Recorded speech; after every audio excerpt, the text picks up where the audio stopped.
Good morning विद्यार्थी मित्रों। कक्षा 9 10वां पाठ गुरुत्वाकर्षण में हम आखिरी मुद्दे पर अब आ गए हैं। हमारा आज का सवाल है, उत्प्लावन बल किसे कहते हैं, विस्तार से समझाइए। उत्प्लावन बल की बात करें तो यहाँ पर देखते हैं, यहाँ पर मैंने सभी शब्द जो दिख रहे हैं बोतल, उन सभी बोतल पे मैंने चौकड़ी मार के वहाँ पे लिखा हुआ है पदार्थ। आप लोगों को भी वही करना है कि पृथ्वी का गुरुत्वाकर्षण बल पदार्थ पर नीचे की दिशा में लगता है। इसके कारण पदार्थ नीचे की दिशा में खींचा जाता है। लेकिन पानी को निकाल देते हैं, यहाँ पर लिखेंगे पदार्थ, लेकिन पदार्थ पर ऊपर की ओर बल लगता है, इसीलिए पदार्थ ऊपर की दिशा में धकेला जाता है। हम पढ़ चुके हैं कि वस्तु का भार पृथ्वी के गुरुत्वाकर्षण बल के बराबर है।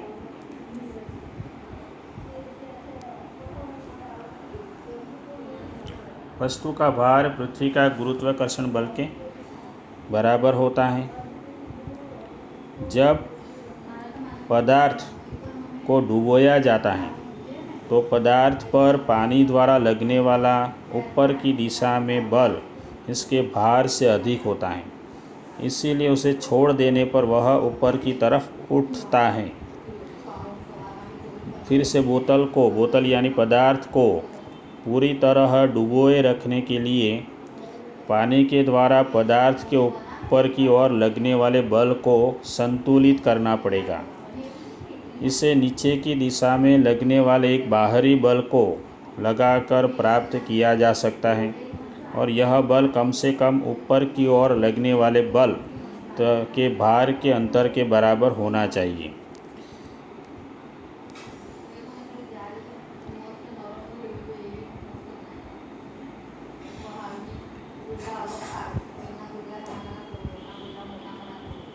यहाँ पर है, तो पदार्थ पर पानी द्वारा ऊपर की ओर लगने वाले इस बल को उत्प्लावन बल कहते हैं। किसी भी पदार्थ को जब पानी में डुबोया जाता है तो उसे नीचे से ऊपर की तरफ जो बल लगता है उसी बल को हम कहते हैं उत्प्लावन बल। वास्तव में किसी तरल में डुबोने पर सभी वस्तुओं पर एक उत्प्लावन बल लगता है, और उत्प्लावन बल का परिमाण तरल के घनत्व पर निर्भर होता है। ये बात हो गई सवाल नंबर 20 की। सवाल नंबर 20 था, उत्प्लावन बल किसे कहते हैं, विस्तार से समझाइए। आगे चलते हैं, नया सवाल देखते हैं, आर्किमिडीज का सिद्धांत प्रयोग द्वारा समझाइए। तो देखते हैं कि यहाँ पर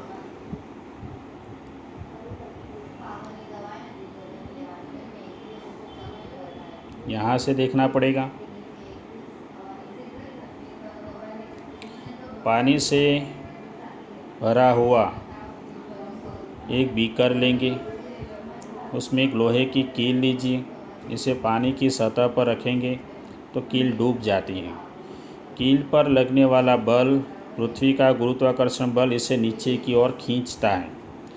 पानी कील पर उत्प्लावन बल लगाता है जो इसे ऊपर की दिशा में धकेलता है, लेकिन कील पर नीचे की ओर लगने वाला बल कील पर पानी द्वारा लगाए गए उत्प्लावन बल से अधिक होता है, इसीलिए यह कील डूब जाती है। यहाँ पर देखिए। इसके बाद थोड़ा और आगे देखते हैं कि कॉर्क को अगर डुबाया जाता है, कॉर्क तो वह तैरता है लेकिन कील डूब जाती है। ऐसा उसके घनत्वों में अंतर के कारण होता है। किसी भी पदार्थ का घनत्व उसके एकांक आयतन के द्रव्यमान को कहते हैं। कॉर्क का घनत्व पानी के घनत्व से काफ़ी कम होता है। इसका अर्थ यह है कि कॉर्क पर पानी का उत्प्लावन बल कॉर्क के भार से अधिक होता है, इसीलिए यह तैरता है। लोहे की कील का घनत्व पानी के घनत्व से अधिक है। इसका अर्थ यह है कि लोहे की कील पर पानी का उत्प्लावन बल लोहे की कील के भार से कम होता है, इसीलिए यह डूब जाती है। तो इस प्रकार द्रव के घनत्व से कम घनत्व की वस्तुएं द्रव पर तैरती हैं, और द्रव के घनत्व से अधिक घनत्व की वस्तुएं द्रव में डूब जाती हैं।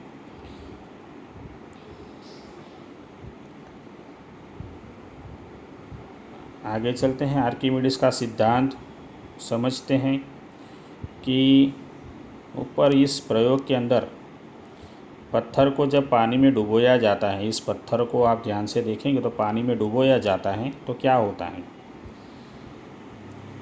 तो आप देखेंगे कि जैसे ही पत्थर को धीरे धीरे पानी में नीचे ले जाते हैं, डोरी की लंबाई में या तुला के पाठ्यांक में भी कमी आ जाती है।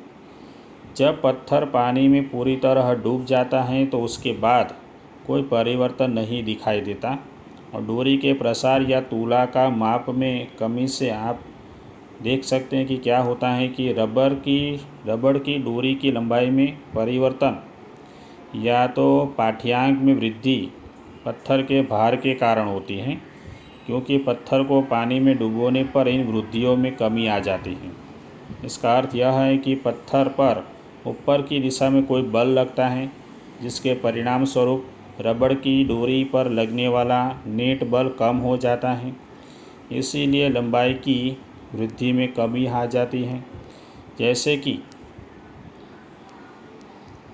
पानी द्वारा ऊपर की ओर लगाया गया यह बल उत्प्लावन बल कहलाता है। हम जानते हैं किसी भी वस्तु पर लगने वाले उत्प्लावन बल का परिणाम कितना होता है, तो यहाँ पर ये सभी वस्तुएं समान उत्प्लावन बल का अनुभव भी करती हैं, वह ठीक है। यहाँ ये सब लिखने की आवश्यकता भी नहीं, यहाँ तक ही लिखेंगे, ठीक है, यहाँ तक ही लिखना है यह। फिर यहाँ पर हमारे पास है सवाल नंबर 23, आर्किमिडीज का सिद्धांत लिखकर उसका अनुप्रयोग। सवाल नंबर 23 की बात करते हैं। आर्किमिडीज का सिद्धांत बहुत ही काम का यह प्रश्न है हमारे पास कि जब किसी वस्तु को किसी तरल में पूर्ण या आंशिक रूप से डुबोया जाता है तो वह ऊपर की ओर दिशा में एक बल का अनुभव करती है, जो वस्तु द्वारा हटाए गए तरल के भार के बराबर होता है। यहाँ पर उसके अनुप्रयोग देखते हैं कि यह जलयानों तथा पनडुब्बियों के डिज़ाइन बनाने में काम आता है। दुग्धमापी जो दूध के किसी नमूने की शुद्धता की जांच करने के लिए प्रयुक्त होते हैं, तथा हाइड्रोमीटर जो द्रव के घनत्व मापने के लिए प्रयुक्त होते हैं, इसी सिद्धांत पर आधारित होते हैं। आखिरी सवाल देखते हैं, आपेक्षिक घनत्व की ओर चलते हैं। आपेक्षिक घनत्व, आप जानते हैं किसी वस्तु का घनत्व उसके प्रति एकांक आयतन के द्रव्यमान को कहते हैं। घनत्व का मात्रक है किलोग्राम प्रति मीटर क्यूब।